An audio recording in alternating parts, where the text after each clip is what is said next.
I'd like to call this meeting to order. This is a meeting of the Grantsville City Planning Commission. Today's date is Tuesday, December 2nd, 2025. It's at 7 p.m.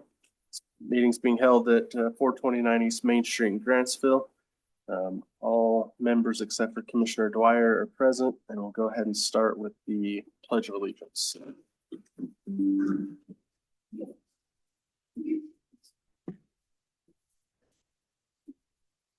I pledge allegiance to the flag of the United States of America and to the republic for which it stands, one nation under God, indivisible, with liberty and justice for all.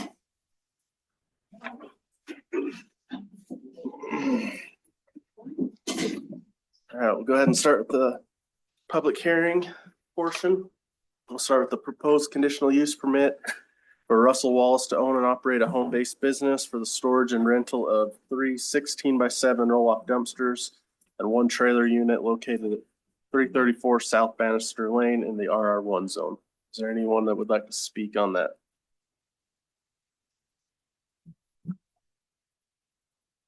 You'll get your check. This is just for public hearing.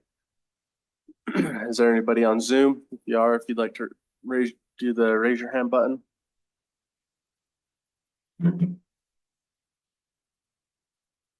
Not seeing anybody. Can we close that item?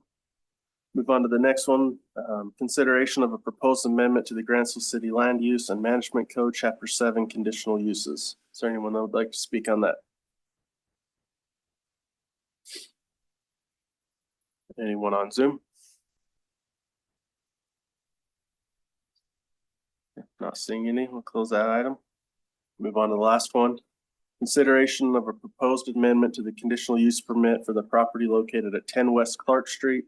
The amendment would allow additional retail goods to be sold both online and in person. Is there anyone in the public that would like to speak on that?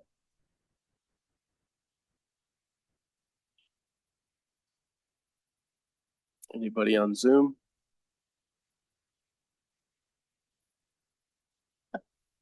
Okay, not seeing that. That'll be. Hold on. Nope. Just no. Kidding. No. No. Okay.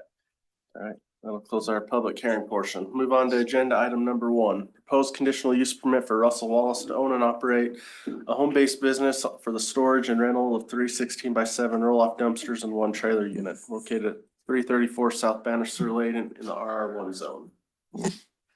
Yeah, so this one is in the RR1 zoning. This is located just off of Durfee Street, near Matthews Lane. For those that just want to kind of know the location. This is lot 3 of the Bannister Minor Subdivision, approximately 1 acre. 2 public comments were received, which triggered this to go to Planning Commission for approval. The business details is only the applicant and the spouse participating in the business. Customer traffic is expected to be minimal to none, and no hazardous materials are stored. Building department had no building code issues, fire no commercial or no concerns, public works no concerns, and then it was noted that that is a private lane, but there are no comment or no notes on the plat, and there were no other issues identified. So it's 16 by 7 foot dumpster, and then we have a site plan in the storage with 171 feet of frontage. Let me just pull up the site plan for you guys to review. So here's Bannister Lane, storage, driveway. So are you going to be delivering these trailers to places, or are people coming to pick them up? How is it going to work? It'll be on a delivery basis. Only 3 dumpsters right now. We don't actually plan on having them stored on site. Hopefully the way it works is we're going to be storing it at people's houses until we pick it up and dump it. Everything will be stored either off the south side of the parking area or on the north side of the house where there's a couple vehicles that have been moved down there. Yep. Okay. So it says in here that the roll-offs and then the trailer unit, I'm assuming that is the trailer unit that those are stacked on. That's the system. It's on here. Yeah. Jason, sorry, you do have any questions on this? Couple, and part of this was one of it's to the city and one of it's you. One of the concerns of the citizens was that there would be smells or refuse material around it. Your application says that sort of it's empty. What is the implication if people do come back and complain saying that there is garbage going around or something like that? What would be the mitigation? The revocation of allowed use, or what? I'm just curious how that works. No, Derek knows it's quite the lengthy process, but usually if someone complains, we'll investigate it, see if there is an issue. If there is, then it'll kick it off to planning commission to review and either determine that they need to revoke and reinstate with different conditions.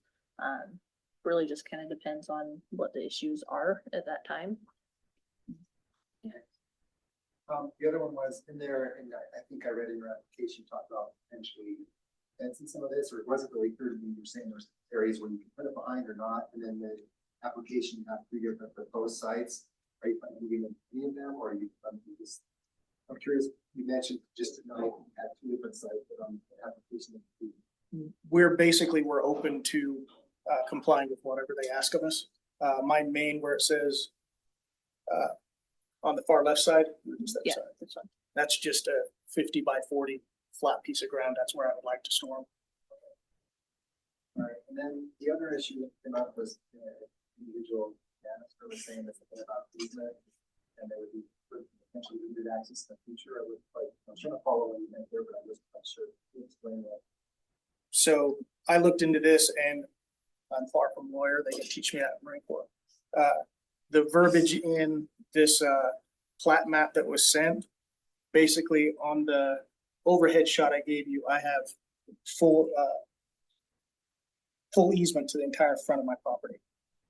So I'm not quite sure what they meant by that.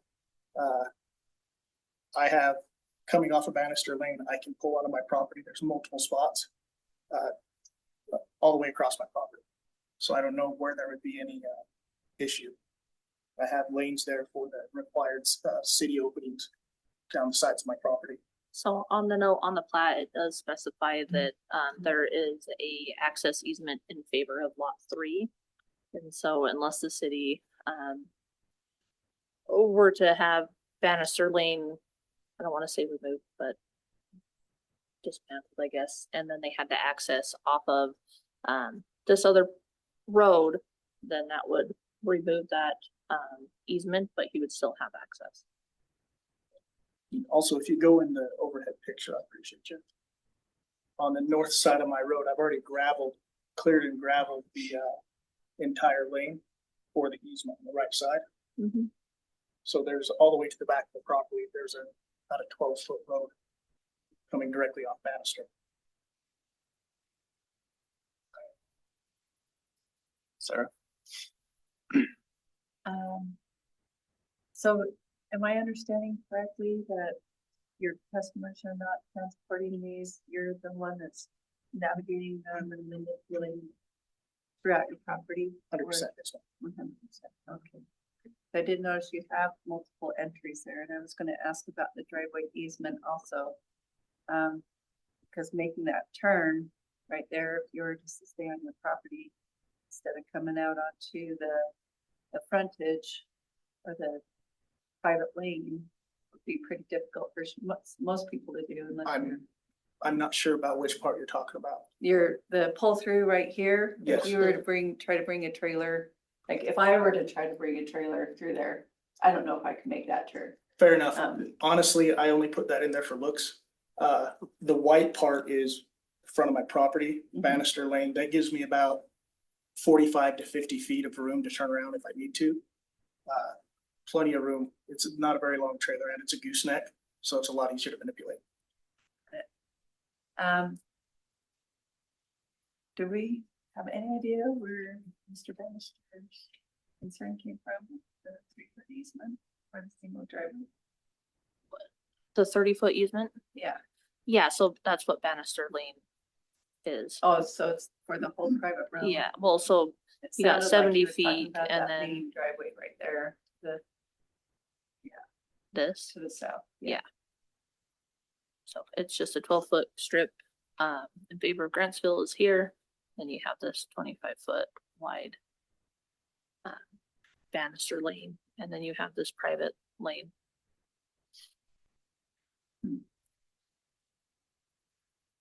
The private lane next to a public street is a mess, but So are you gonna have restrictions for use? How can you guarantee there won't be anything hazardous that's disposed of in those dumpsters that could be a residual effect in the neighborhood as it was? I do have an attorney who's going to help me draft the contract. I didn't want to get too far into it until I finished here. Sure. There's no guarantees, just like on the days that we have hazardous waste disposal in Tulare County.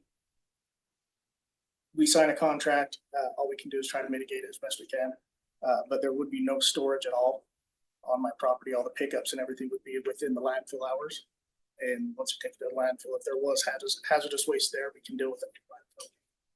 There's no storage on property. So in your paperwork that your customers will sign, I hear you say that there'll be an agreement that nothing hazardous will be dumped in your dumpster. No hazardous waste, no tires, no batteries, that type of thing. They're gonna have to sign a contract. And because I'll have to pay that fee to dispose of it at the Tulare County landfill, that'll be passed on to them.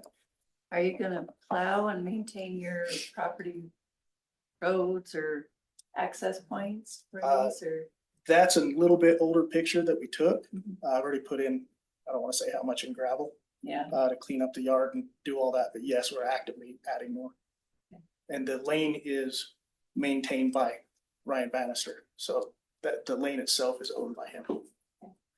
so do you think there'd be any event where a coal dumpster would be stored at your place? And would you address the aesthetics of being able to view this from the road? People driving down Durfee and having dumpsters in your front yard, is there any concern, personal concern? Or? No, one of the common rules or laws with transporting this is it can't be over the top. Okay. And all of my dumpsters have covers.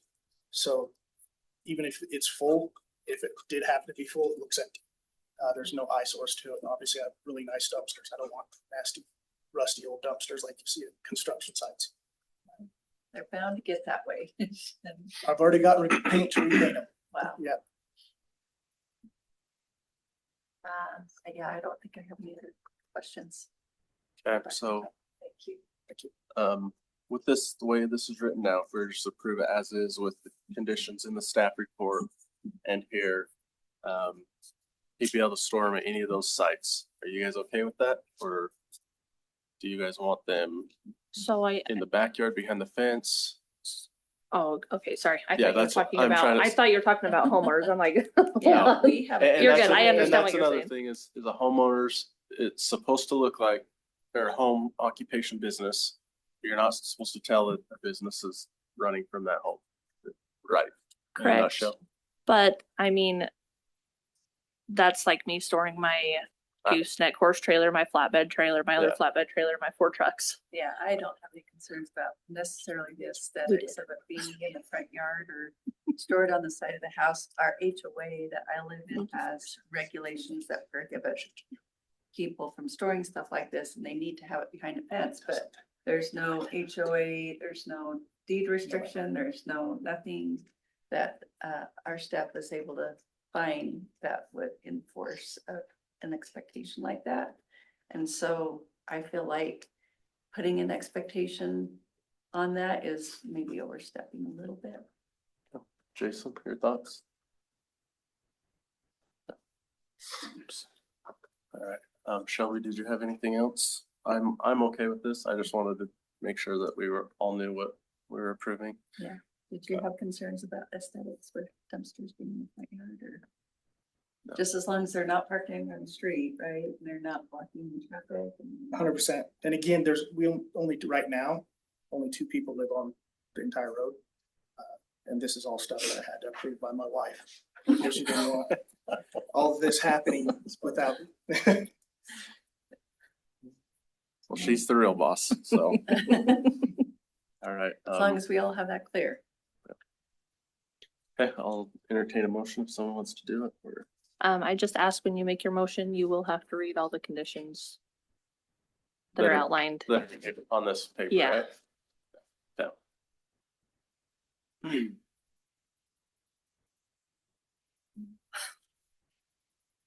I'll make a motion to recommend approval for the proposed conditional use permit for Russell Wallace to own and operate a home-based business for the storage and rental of 3 16-foot by 7-foot roll-off dumpsters and 1 trailer unit located at 334 South Bannister Lane in the RR1 zone, with the conditions listed in the staff report, as well as the conditions as follows. Compliance with city code, all requirements of the Grantsville City Code must be met. Payment and fees, the fees associated with the permit and future permits must be paid. Health and safety standards, all industry standards regarding health, safety, and welfare regulations must be followed. State licensing, the permit holder must maintain current state licensing at all times. I'm sorry, we should number these because I'm getting confused. I'll read it this way and hopefully we can. Okay. Business license, the permit holder must maintain a current business license at all times. The scope of use is the property must remain within the parameters approved in the application. Any expansion of use requires prior approval. Administrative review, this permit may be periodically reviewed by the zoning administrator and or reviewed if any complaints are received.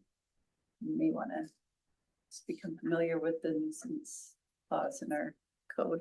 And then non-compliance consequences, failure to comply with any of these requirements may result in the revocation of the permit. Okay. All right. I got a motion and a second. Any more discussion? No. All in favor? Nicole and I will be in Alright. touch with you. Appreciate you. Okay, we'll move on to agenda item number 2, survey results regarding conditional use permits. So, staff decided to reach out to the public because we're always preaching transparency and to get their advice on what they would like to see as far as conditional use permits. We went back a year and emailed all applicants who applied for a conditional use permit, as well as posted on Facebook. And we received 26 responses. I was hoping for a few more responses, but I'm happy that we got what we got. So the questions that we asked is, have you recently applied for a conditional use permit? And if so, please describe your overall experience with the process. Most respondents who recently applied for a conditional use permit in Grantsville reported a positive and manageable experience, highlighting the ease of the online system and the helpfulness of staff. Applicants appreciated clear guidance and organized procedures and support for the first-time business owners. Some of the responses were, I love the online options. They helped me understand the process. Experience was not bad at all. Nicole and Shelby amazingly explained the process. I applied for a conditional use permit in April of 2025. The staff at Grantsville office were beyond helpful. Overall, the feedback shows the CUP process is generally clear, supportive, and encourages the successful completion. Question 2 was, what, if anything, would you change about the conditional use permit process? Respondents offered a mix of constructive suggestions and frustrations regarding the conditional use permit process in Grantsville. The main themes included improving clarity, speeding up the approval process, and reducing costs and increasing the public information and input. Examples included difficulty understanding the requirements. It was hard to explain in detail what was needed exactly, but it got all worked out. Concerns about unnecessary permits. I had to get a conditional use permit for a business license when my property was already zoned commercial or residential. Long approval timelines. Find a faster solution for approval or rejecting applications. Waiting over 2 months almost bankrupted me. Need for better public information, away of information informing new residents. A conditional use permit is required, maybe requiring real estate listings or notice from utility companies. Overall, respondents want the conditional use permit process to be clearer, faster, and more transparent, with unnecessary steps reducing better communication to the public. And then our third question was, what would you like to see conditional use permits go through the process? So 19% was other, flexible, 42% was staff approval with public notice, and 39% was planning commission approval with public notice. So overall, it was really even. So respondents shared preference for conditional use permits that review the balance, efficiency, and transparency and community input. So some comments for staff approval: inform neighbors and letters of support. Things that change our town should be voted on, not based on a kickback from a contractor, and it would depend on the scope of conditional use. And staff, my neighbors started treating me differently after they received the notice. So overall, respondents want a conditional use permit process that's proportional to the project's impact, efficiency, and straightforward for the minor request. And then 4, just explain your answers. Overall, respondents shared a range of view emphasizing transparency, property rights, and proportional public involvement in the conditional use permits. Many voted that minor low impact requests should be handled administratively, while larger or community affecting requests should involve public input and planning commission review. Some of the staff level was most conditional use permits are small home business or pet wants or needs. Staff approval should be sufficient with planning or council appeals available. Some items have a greater bearing on the public and they deserve a say, while others do not.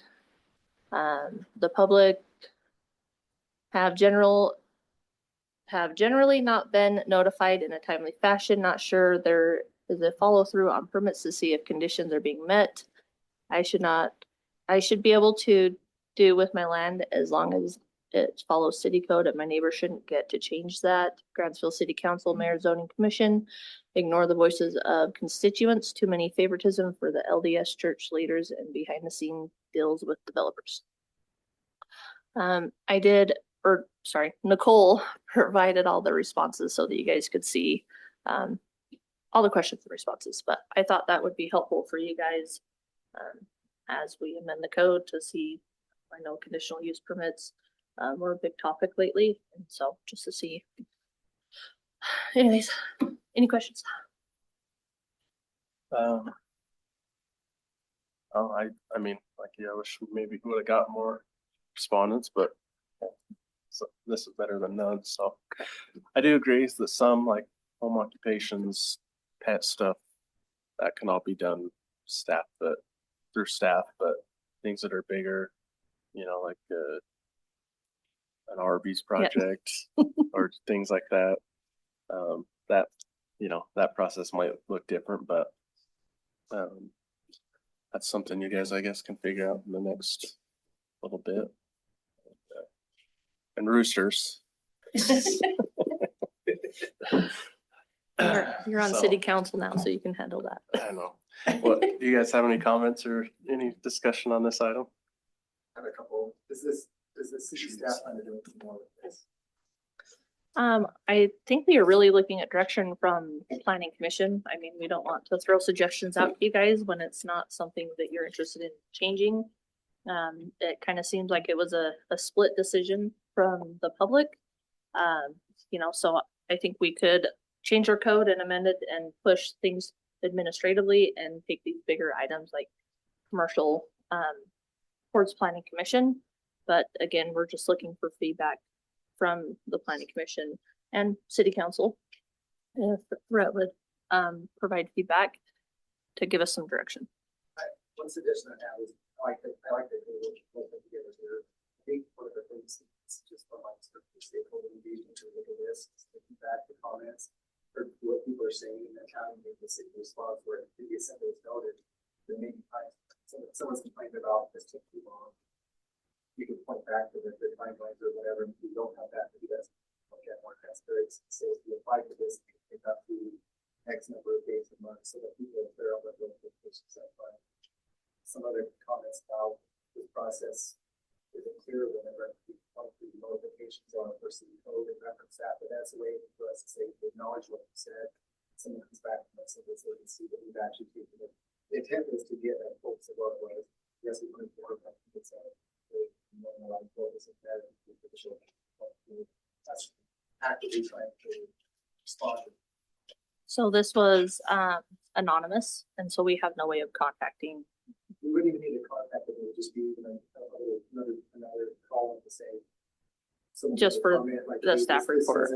The timeline wasn't long enough, we can say, okay, refer to the city code if we don't like what the code says on how we respond, like allowing people to know, like, when we alert people, or how we work even within this planning commission to say there's notifications that go out, there's this much time that has to be provided. We can point to that and say, this is, we're following what the city code has, just to let them know that this isn't like haphazard, where we just pick one thing and then do a different thing. Yeah. That's all. No, thank you. It comes. Like it, Jason. I want to say thank you for your efforts on that. I think that's a great idea, and maybe we can consider gardening. Oh my gosh, asking for feedback from the public, maybe annually or every couple of years as we're trying to improve. I received one of those public notices about development that's near me, and I think the notice of how the changes may affect me was clear, but I think that maybe if we also, if it's possible, and I'm not even sure if it's possible, if we include a line in that notice to homeowners and such that may be impacted by upcoming developments, just advising them that we cannot restrict, somebody's ability to use their land as they see fit, right? As long as it fits within the city code and the guidelines that we tried to set forward, conditional use permits could be, considered. And maybe it was just as simple as referring them back to the code that talks about why a conditional use permit would be considered or applied for, things like that, because we don't need to send them 15 pages. Mine was a simple one page, this development has been improved or is coming to city council for extension or something. So I really appreciate that. I thought it was timely when I received a notice. So I don't know what else we could do to provide people notice, but I think the misnomer that a lot of people are getting kickbacks from contractors and things like that, but I don't know how we can address that better, because again, we can't restrict people's ability to use their land. It's their land purchase, right? It has to just be within these guidelines, and we try our best to adhere to those guidelines. And I don't know if everybody, we get a lot of public comment, and some of it is kind of heart-wrenching, but we can't change what is allowed because it tugs on the heartstrings either, I think public outreach, inviting them in, even just having a Q&A with staff would be helpful. That way they understand Q&As on Facebook. We do have a Q&A on our city website for just developments and conditional use permits. But I think public outreach in person like this would be beneficial. Yeah, I think that's a great idea. And maybe, everybody's geared towards our annual Grantsville spring fling. Maybe we can host like a town hall meeting a day before or a day after that annual city celebration or something where, people can ask questions and city council could be there and Tyson could be there. I don't know, but that's interesting, the wide range of feedback that you got. And it's too bad my neighbors started treating me differently after they received the notice, because again, we can't restrict a person's right to use their property. So that's too bad. And I would definitely be on board, but thank you for your efforts and putting the responses together and opening that up to our community members, because everybody deserves to be heard. Appreciate it. One more thing to add on to what Sarah's saying. I think part of this, even though there wasn't a lot of participation, I think if we post this with the response, hey, listening to you, perhaps maybe the next time we'll get more about that. But I mean, even the frustration of someone saying developer gets preference, I think our response could be, they have to follow the same guidelines that anybody does. It can be frustrating for a homeowner who doesn't do this day in, day out. A developer has paid professional staff that knows how to work through the system in the city. And so they're working through those avenues that they have and pull the labor they can. Homeowner that comes in blind has to figure this out step by step. And so it's not that we make it more difficult. It's just one person is going to come in a little bit more prepared than the other, but we we can respond to that and say, no, they're following the same exact guidance that anybody would be required to. But I think us recognizing that and saying, yes, we hear you, we're still following the same guidance. I like that.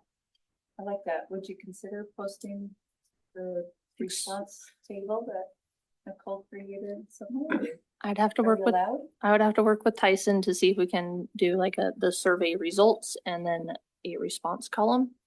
But yeah, we can definitely look into that. Definitely want Tyson to respond to whatever responses. Yeah. I'm sure it's applicable, but I definitely think it's a way for us to say, yes, we agree. Perfect. Yeah, we'll work through that and hopefully we can do that. Good Okay. job. Guys are gonna do great. I do feel like some of these items we have been trying to address and make more clear in code. Yeah. So So, but yeah, like I said, definitely on there a are good trajectory. things that should be quick through you guys. So just gotta find that happy medium, you know, which way to go. So Can we get feedback from council? Rhett, would you like to give some feedback? No, I'm good. Thank you. I think one of the, like right now we're reviewing tonight some of the stuff on chapter 7. And it's all in an effort to try to speed up this stuff. That's the thing that I think is pointing out we are constantly trying to do projects. That's why we public business. Absolutely. Close that item. We'll go on to agenda item number 3, consideration of proposed amendment to the Grantsville City Land Use and Management Code, Chapter 7, conditional uses. Yeah, so this was on the agenda last time for a discussion. God. Thanks. I just wanted to say with regards really quick to that last item that I don't want to interrupt Shelby because she's awesome. And who would ever dare interrupt Shelby? And this is germane because we're going to start a planning effort to redo our general plan here in the next little bit. We're putting in for some grant funding to help with that. So hopefully that comes through. But regardless, we're looking at an effort where one of the main aspects of a general plan is to try to reach out to the public and engage them in the general plan process, because this really does reflect the will of the people for the next 20, 30 years. So the better responses we get on that, the better our plan will be. So keep in mind though, we've got 15,000 people in our city, and that's a lot. And we need to do what we can to make sure our efforts are reaching as many people as possible. An online survey is great. It's a quick snapshot and it's super valuable for that reason. But when it comes to a general plan, we want to do all kinds of events and give opportunities for folks that maybe they don't have a computer, or maybe they don't have internet, or maybe they just don't want to respond to an online survey. We can reach out to them and get their input as well. So just wanted to put a bug in your ear about that as we look for the participation and outreach in the future. Having said that, no substantive changes have been made to this since the last we spoke. So the staff report looks exactly the same as it did before. We are here for questions if you've got them. I mean, I think this is great. I appreciate you working on this, and I think this is a good spot to land on. You know, nothing's going to be perfect, and kind of go off of what we talked last time is we're constantly looking at ordinances and thinking that, okay, these are good, and then months later, whatever, you're like, why did this ever get passed? Like, this is not working out how we thought it should. So For sure. there's always some tweaks, and so I do appreciate you taking in my concerns and my feedback and putting this together. And I think this will work out and hopefully help with kind of what happened last time with no notice of changes and stuff like that. So I appreciate your time and effort. So do you guys have anything about this? I was just gonna say, as you were speaking, I was thinking back to when we actually received our utility bills in the mail and had that info page on it that listed all the stuff that was going on and provided people an opportunity to call or provide feedback in other ways, because online wasn't really a thing. May date me. When we used to do that, it seemed like it was easier to reach folks because they were reading it. They were tied to their phones, or their screen time. But this is a good start. It's a great effort, and I appreciate you reminding us that that online audience has, and we're happy to help with other avenues of outreach. Thank you. Thank you. I think this is a step in the right direction, so I'll support. Yeah, I like it. All right. I'll make a motion, to recommend the approval for the consideration of proposed amendment to the Grantsville City Land Use and Management Code, Chapter 7. The motion, second. Any more discussion? No. All in favor? Aye. Aye. All right, agenda item number 4, consideration of a proposed amendment to the conditional use permit for the property located at 10 West Clark Street. The amendment would allow additional retail goods to be sold both online and in person. So this was initially approved by staff.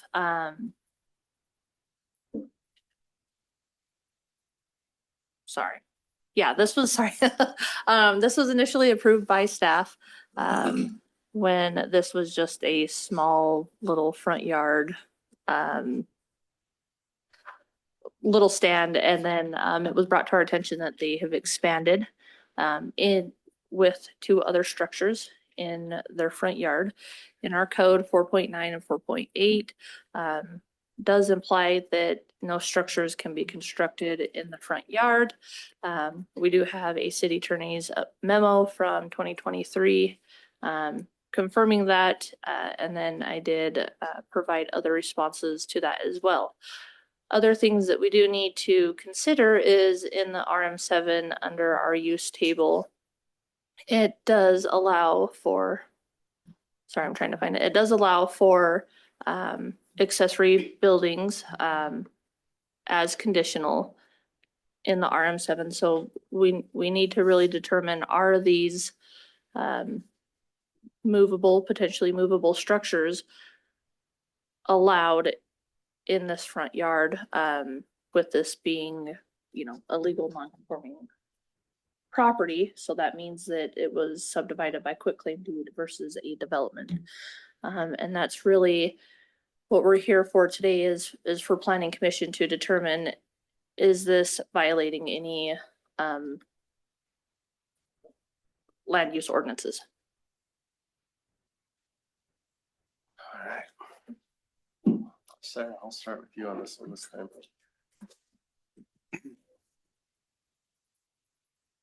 So, you received a conditional use permit previously, Yes, and were you aware that that conditional use permit didn't include erecting structures that were viewable from the street and maybe encroaching on those sections of code that Shelby mentioned? Or So to clarify, their first conditional use permit just specifies they may not expand. And so the expansion of adding the 2 additional structures is what kicked this off. so did they have a structure with their first one? They had a Yes. small little farm stand, But it wasn't a permanent structure, not like right? the tough sheds that are being constructed there now. Yeah.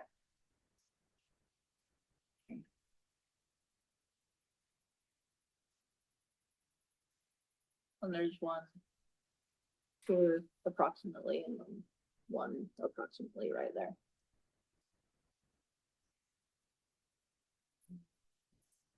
So has their conditional use permit been withdrawn and they have to reapply for Or are they applying for a building permit now, or are they? No, they are applying, so we have sent them a violation letter, said, okay, you guys cannot expand, you've expanded, you no longer can expand. That you now need to go to planning commission to see if they will allow you to have the two additional structures that they can sell other items out of. So we're kind of covering, one, can these items remain in the front yard, because they're not permanent structures. Well, at least one won't unless they connect it to power, then they have to anchor it. And two, to expand the home occupation. So we're kind of hitting two right now. Okay, thank you. Sorry. No, you're okay. I'm just processing things all slow today. Are there footings underneath these beds? No, they're not permanent. And we didn't add these with the intention of just going ahead and doing it and stuff. The first one, the farm stand, is Annie's. And I'm Kathleen Hunt. My maiden name's Lake, and this is my sister Vicky Lake. And with me and my 7 sisters grew up in this home on 10 West Clark.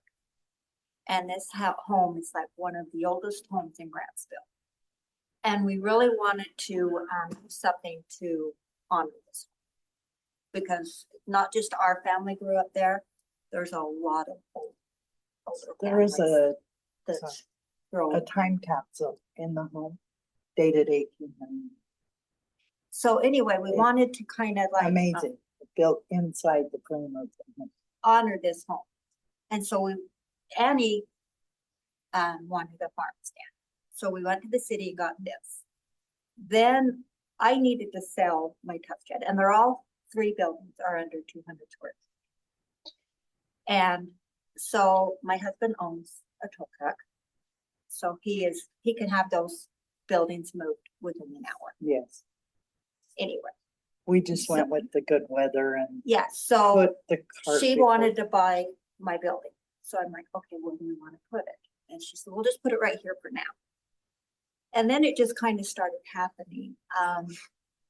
People started showing up, and it became like a gathering place for this, with this little farm stand and this other building. And they just, I mean, I set out one little bench.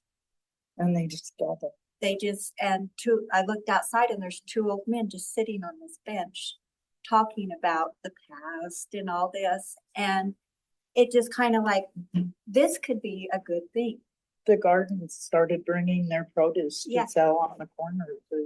So then that's when people started coming and saying, this is such a good thing. That's when we decided we would do this, and we were going to come to the city and get it all approved before we did anything permanent. And anyway, Annie's little farm stand, I'll let her talk about hers and what Vicki wants to do with hers.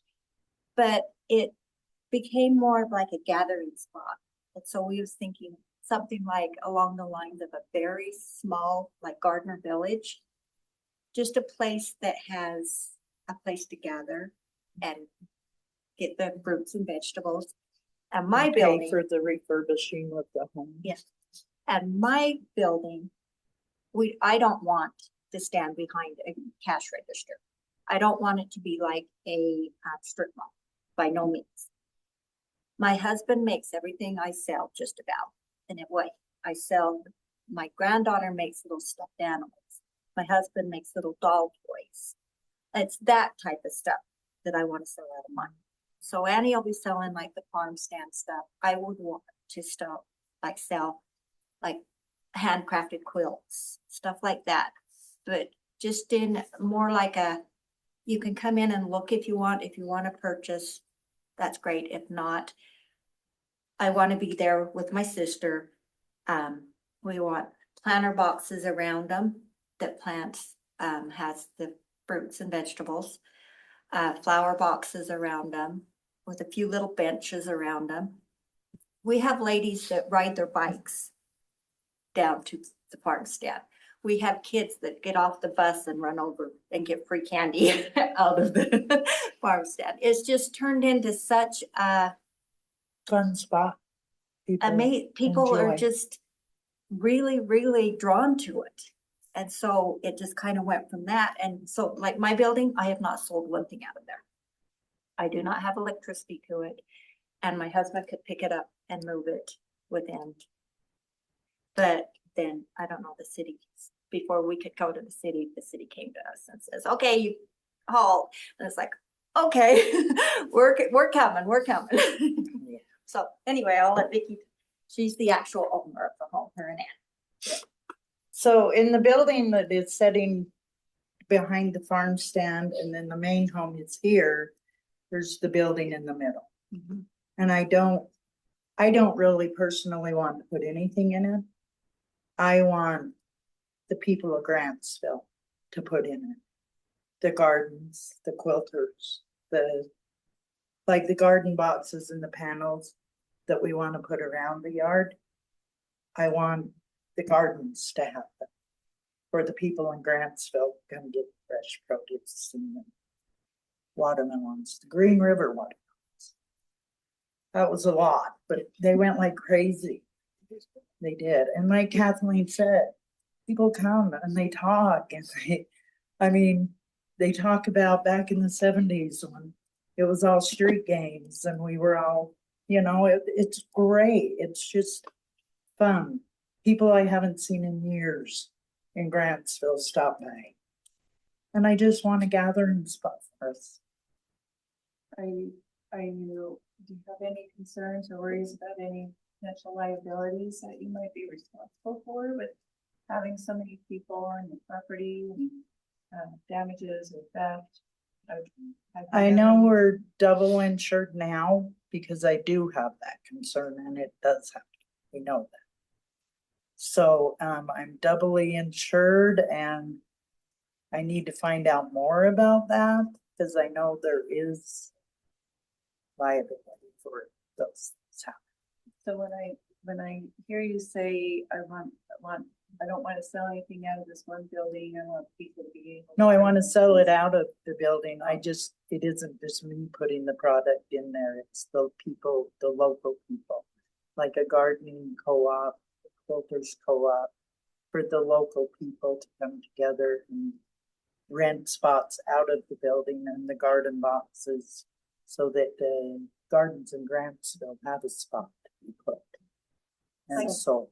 Like for instance, Dave Reed and Teresa Reed came to them and said, this would be awesome if we could bring produce from our garden and put on. Right. That's an example. Do you have a business license? Yes. For the produce stand? Yes. And so do they need to alter their business license? I know it's not under our purview, but I'm just curious. And as far as theft, Annie has been nothing but It's been all loyalty. loyalty. She Yeah. just has loyalty and we have not had People overpay. Yeah. any It's theft been at all. It's just been amazing. Awesome. And people are just, And I that can't- corner on Clark Street has not always been a loyal little spot. There's been issues on that. so And then I like, don't want it overrun. I Yeah. want it to remain the community's. and like, the 4th of July, for years, when we was growing up, in front of that house was always on the 4th of July, a parking spot for people to park and walk up to Main Street. And our house was always full of cars on the 4th of July in front there to park. And I think, wouldn't it be nice if they could go over and get a cup of lemonade? You know, Right. A Just- snow cone. just things like that. And like I said, we don't want it to be a strip mall. We won't ever No. be behind a register, cash register, stuff like that with lines and stuff like that. We don't want that. And I can appreciate that. We want a gathering spot. A gathering spots, kind of what we And we want. don't want to restrict where you're using your property, but like we just talked about, right, we have to use it within the Right. confines of our guidance and stuff. And it is a very big lot. Yes, it is Yes. beautiful. And I appreciate that. It's great, motivation to build a gathering spot. I'm not sure if, well, I'm sure actually that Shelby and Nicole reviewed the land use codes, section 4.9 and 4.8 with you, and I just wanted, sorry to take up so much time. So the 4.9 states that yards must remain unobstructed except for permitted accessory buildings in the rear yard. We've had lots of concerns about what really is a front yard and what really is a rear yard, but I think that generally we consider the front yard the one that is abutting Main Street, right? Okay. Reinforces that required yard areas cannot, 4.8 reinforces that required yard areas cannot be used as the yard for any other building. So if we applied an amended conditional use permit, would it allow for, I guess, an accessory building to be in the front yard? So that's what I wanted to point out on the use table. So you can see the first line there, it says accessory buildings and uses customarily incidental to permitted residential uses when residential use has been previously established or constructed with residential use. I feel like this conflicts with 4.8 and 4.9, and hopefully our attorney can provide some insight on this, but I believe with it being ambiguous that we need to give favor to the applicant. Tyson? Aren't you glad you came to me, Tyson? He's so good about being put on the spot like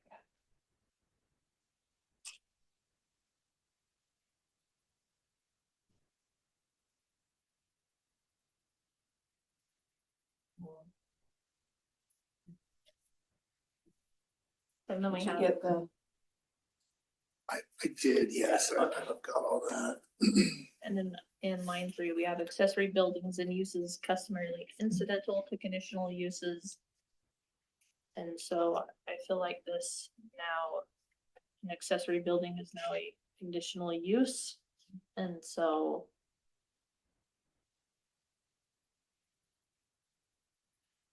I mean, there's no, utilities running there. There's no real concern from staff. It's just what part of the code applies and what doesn't. Well, so it wasn't constructed simultaneously with the residential use, right? So these came after the fact. They weren't built with the home, is that correct? No.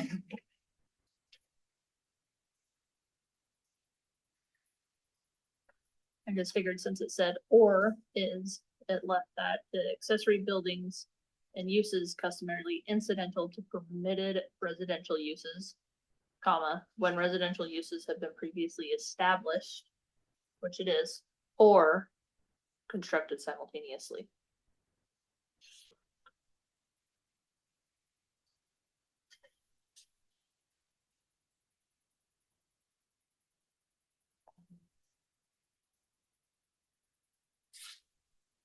Accessory buildings and uses customarily incidental to conditional use permits or conditional uses. It was the fruit vegetable stand is a conditional use, and now they're requesting to expand and place additional movable structures.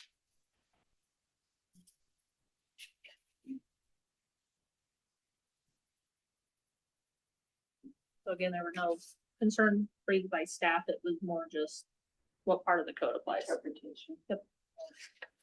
I have no problem with this at all, but there are other things that we need to and consider when, even for your own safety, when inviting people into your property,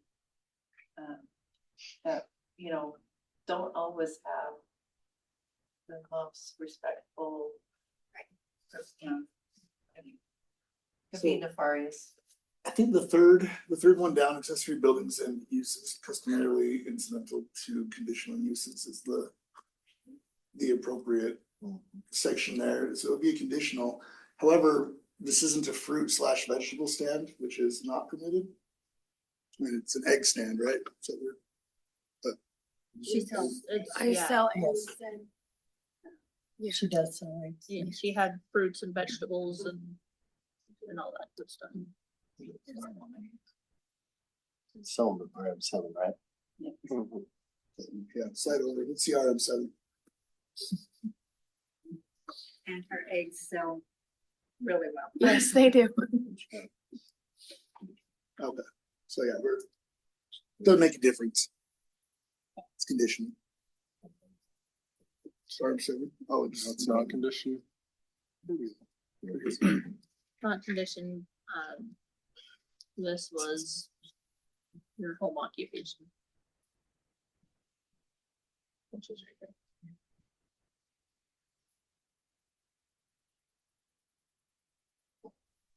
The home occupation is, it should not be readily identifiable as the Yeah. use on the outside of the home. The character of the home is a residential use, not a fruit stand or an egg stand. So that was my concern. Are we listing this under the wrong use? Do we need to have it listed under a different use? Cause I don't, Cause I mean now, like, is it a community garden? Because she wants to allow the community to bring their garden here, and so it's, I think that one's probably more appropriate than the home occupation. Home occupation is like having a salon, a hair salon in your basement, right? And nobody would be going in the home itself. No. I would hope not. No. Nobody No. is allowed or invited. I think the hard thing is trying to combine a home with business on this, and that's what I'm struggling with this. Right. Although Grantsville has been that historically.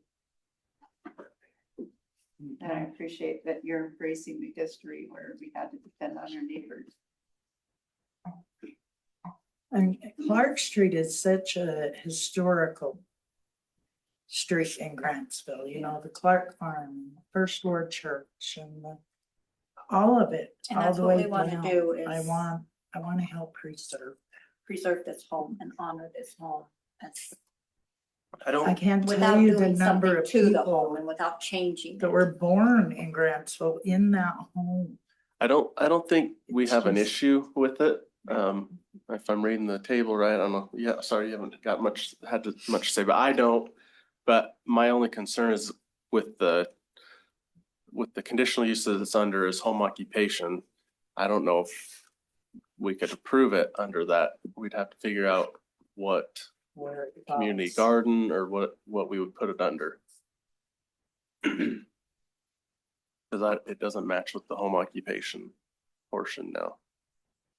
I read all the correspondence, so I might be blending things, but there was a lot in here on this. I'm trying to, I guess, wrap my brain around. The one in the front is more concerned and not with your intention, again. Right. I agree. Love the idea you're trying to preserve what's here and incorporate more of the community. It's how do we work this from a planning commission? We're trying to manage this, the city code and make sure we're consistent with that. Anybody that comes here, if someone else says, I want to put this in the front yard. Yeah. Right, Do it. So exactly. that's the one I'm more struggling with more. One of the things that was in there, you were talking about a side road or access for a side access. Is that something you plan on doing, or what is that? There's an actual like back drive on the property. It's never been approved by the city, but there is a back drive. We didn't know that until we went to Are the, you intending to pursue that, or I'm just curious? I am wanting to, yes, just so that there is, well, whatever way works best. In my mind, I'm trying to keep room for fire trucks and, you know, vehicles, everything. and there is 2 accesses. Yes, a front and a side, off Hale and then off front, which I plan on putting no gates on those. And then anywhere that there are panels will be the panels can be opened to come into the yard of mini accesses. Like I said, maybe I'm confusing this, I'll go back on this one, but some of that correspondence, some from a previous city attorney was talking about that front yard. They got into side yard, what the difference is there. I got the feeling from RA or R9 that we're still stuck on the front dwellings are not allowed in front of a residential building. Hard stop, is that the case, or is that like people? It's less clear than that, but that's the conclusion that the former city attorney Combs that he arrived at in that memo was that there's sufficient evidence in the record that a reasonable interpretation would be that only allowed in the rear yard based on the requirement to have the front yard clear, or to have the yard clear except for approved accessory units in the rear yard. There was also discussion about side yard, which was separate, and then also about how that slope had looked at differently that way, and this being a quarter lot versus it just embedded within a street. Any thoughts on that piece? The side yard got me a little bit confused because at one point he was saying, no, it had to be in the backyard, but then the side yard piece came in and I wasn't quite sure where that discussion landed. Based on what I read, if it was also included or that was intended to be separate. Yeah, I think that it would be up to the city's interpretation to say, you know, is this permitted in a side yard? Where my concern was is if there is a stubbed out road there, that they would need to keep that corner clear for safety purposes, you know, should the road ever be built out. That would be a safety concern if there was something that would obstruct the line of sight as someone comes around the corner.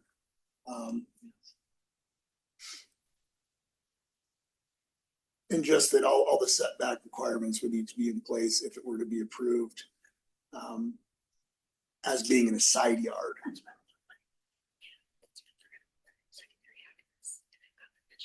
I'm kind of thinking brainstorm through this. Is there a scenario where we could look at approving the dwellings in the side yard? One of the fronts got a little bit nervous about trying to figure out how to work that within what the code says. The side yard, I think, have a little more flexibility in my mind, but I'm just trying to figure out how to way to meet what you guys are trying to do there. There's actually, we was told though by the city that because it's a corner lot, we have 2 front yards. So Yeah, we have some challenges in our But- government and understand. on the driveway, on that side of the yard, The one on Clark. Yes. yeah, there's 2 big pine trees that have been there forever, but could we put it in between those 2 trees? So it would be kind of, it would be on in front, but onto the side of the house, but not quite into the driveway. Or we could take it around the other way and put it behind the second building. There's the farm stand in the second building and make it a third building on the Hell Street west. So I'm not sure this is even correct, but maybe keeping the front yard clear from obstruction has to do with public safety or whatever the fire truck's not gonna come park in your yard, but it's gonna park on the street. They're gonna need that entire front yard to work to mitigate fire. Yeah, okay, see, there is a great big yard frontage. See, and then there's the 2 pine trees. I was Right wondering here, if I could put yes. it there Set it right where that trailer or is I- setting, that just like tree, that. the dark tree. Or could I set it on the side of the house with a white tree? See, it all this out, the frontage is quite large. We have quite a bit, and I think It's a beautiful. Jason, you prefer where it was going to be where white trailer is, if you would consider that side yard. Even though they both have that. Here's the concern with that though, you gotta think of. Yeah, My there's thoughts were, if they're all on that side yard, you're gonna have people start parking right there. right there, yeah. And See, and then you're that gonna back block driveway. block the sight triangle, block that stop sign. And in all reality, with as many children that's walking to that bus stop, there really should be a sign. Yeah, there's a bus stop right there on that corner across from it. And And a lot of we would children love to moving see- in, Clark and, right through the sidewalk yes. for their safety. Love the Google camera right there, the shadow of the Google Mhm. camera. What if we put no parking signs along that street? Where are they gonna park? In the The front, fronts? where the See parking the is corner? identified on the drawing, Mhm. on our conservation. Because that is part of the. So, do have concerns about that. Nobody has ever parked on the side that I know of. We Only for free Wi-Fi. Yeah, for free Wi-Fi, that's true. That's true. Might have been me. Okay.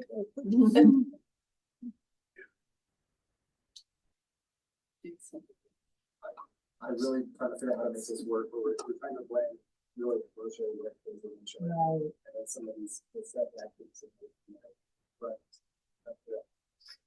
And I'm really sorry. I'm gonna get what you're doing. I'm trying to figure out how to make this Right. work for this. I only knew what I wanted to do and I kind of want. Is it possible, is what I'm Yes, saying? it Can we went do this? from- Is it? Put in just drop the, cause he had a record.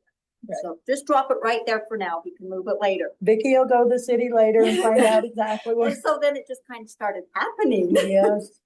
Just So, happened. And the Yeah, weather yeah. was so beautiful, we Yeah. just went with it.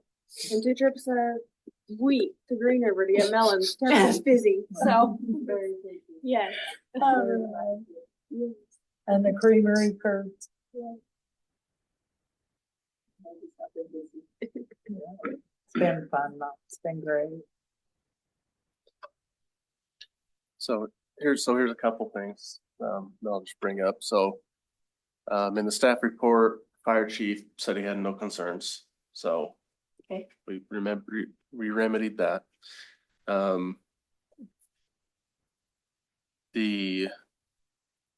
Just lost my train of thought. The concern, my biggest concern is the home occupancy, the home occupation permit. I think it needs to be changed to something else. I don't think it can get passed that way. So we have to find a different route. What was the community gardens one? Do we have a definition for that? We don't have a definition, or that doesn't fit? We do not have a definition. I like it. I think we need it. Yeah. I think could that be interpreted as like selling fruit, not growing fruit, which I regard my mind being growing fruit, but is that a way we can work with that? For a reasonable person. This to me seems a lot closer to a fruit or vegetable stand in the way that it's being used. I know that we're talking about, you know, proteins versus vegetables, but it's the same type of it's selling food through a window that's, in the same manner that a fruit stand would be. And is that permitted in the RM7? No. We find what Fruit stand is definition is not. for community. But the issue is, and I've asked this question before and never have gotten a straight answer, is when the RM7 designation was designated to the heart of Grantsville. Okay, my home is on an RM7 lot. There, most of Clark Street is on RM7, but none of those homes is there any intention for them to have 7 houses on a 1 acre lot. Yeah. They have 0.6 acres. So, I mean, the designation is what it is, but it kind of makes no sense. From what I heard, it happened back in the 70s, kind of when the trailer parks started to come in, and they just kind of zoned that entire corridor, the heart of Grantsville, as RM7. Yep. So, exactly. Business out of their home. Well, that or to allow the 7 trailer parks that we have, because that was the town home of the day. How's that? So. Is there a plan to do any sort of community garden to have, literally to have planting of, bring the plants and actually utilize the ground to grow? she has spots for it, but right now, the only thing we planned was like garden boxes. Flower bed. To decorate. And I mean, we had one customer come and ask for, what was it he was asking for? And she's like, I don't have any. He's like, well, you have some growing right there. Can I just clip some off? The herbs. The herbs. Yes. So it's like, So I did, so- I clipped some for him and so just he's let him gonna have them. put like little planter boxes with like tomato plants, stuff like that, but I don't. I mean, if the selling of eggs was incidental to the community garden, that's sort of a way to shoehorn. And if the side yard there, if the build structure is beyond the front of the home, if it's behind the front of the home, maybe that's considered more of a rear yard. That's kind of the solve there where there's some ambiguity. That's how to fit it in. One of the guidance for community gardens means your watering responsibility, avoiding using synthetic pesticides, maintenance. Right. You're sharing tools with other garden owners. It just does, there's just something I do. And of course, Roblox has to pop up because that's the popular online game kids now. So- Do community gardens on Roblox. Yes, they do. Mhm. So the way it is, the home occupation, I don't feel like we can approve it. I don't know what you guys think, but I think if we tabled it, let them have some time to meet with Shelby and their crew down there and maybe find a better way to list it under and then come with that listing in front of the planning commission. Do you think that would work? You guys are, Honestly, I want to find a way to make it work. I just don't, the way it's set up right now, I don't. I think we come up with something to stand on that. yeah, that's my thoughts. How hard is it for some? Well, I mean, there's a couple of routes they can go, right? Find a different conditional use. They can do a variance. They could try for one. For the homeowners, like Yeah, I mean, ask for it to be R121. Does it And cost that- money or? yeah, Yeah, I think the simplest, easiest way would be to amend the code and make farm stand a conditional use. If that's the way that you guys wanna go, I mean, that's realistically what it is. I think that's probably the best way to go. One of those routes, but home occupation. If we approved it as is, and then every home occupation you'd be able to tell, and that's not what they're set up for. I think you're right. So we need a definition, better definition of what we consider a home occupation to be, probably be more standard. Providing a service inside the home, right? Well, I think it's good. That's why this doesn't match it, because from the road, you can tell that this is a business or a farm stand or garden community. It's not like you said, a salon in a basement where you couldn't tell there's a home occupation there.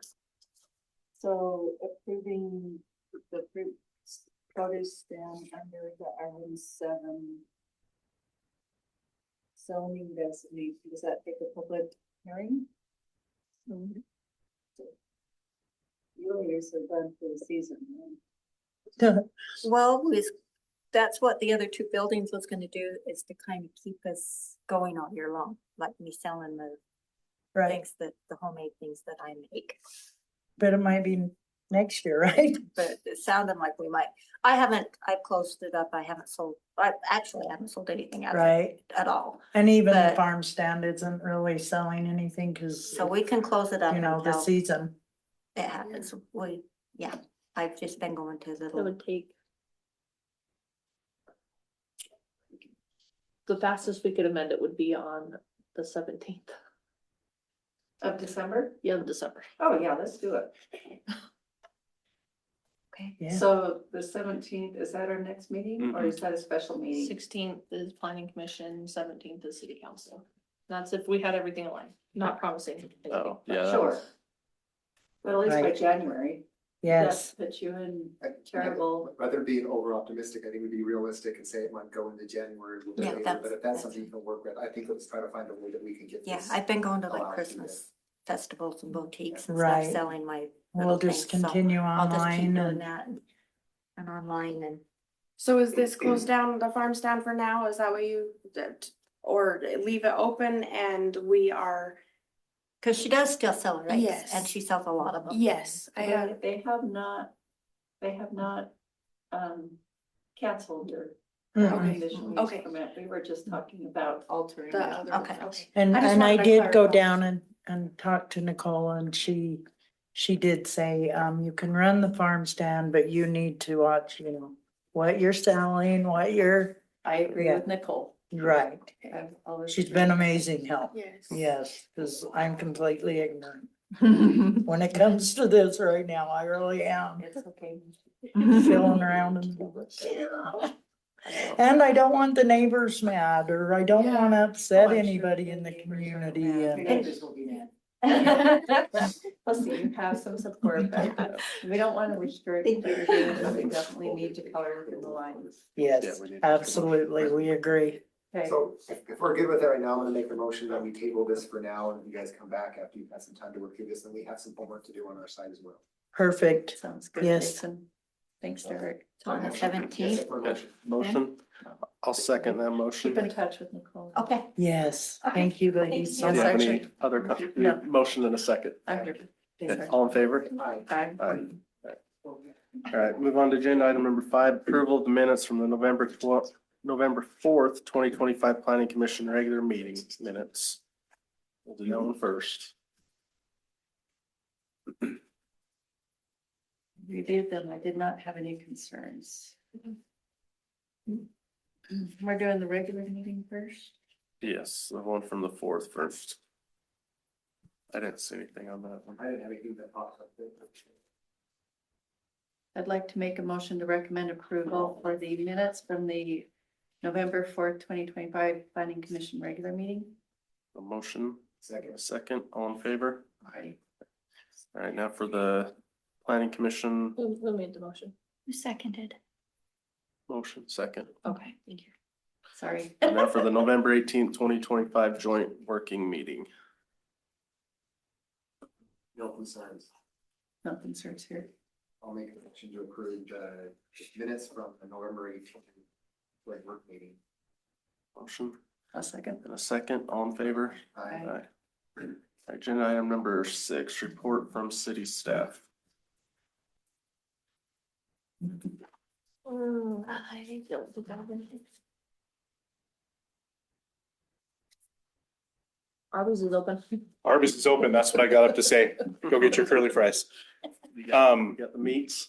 So there are some things that are going on behind the scenes that we're working on as far as working with developers on lots of different things that will shortly be in front of you. So take your vitamins.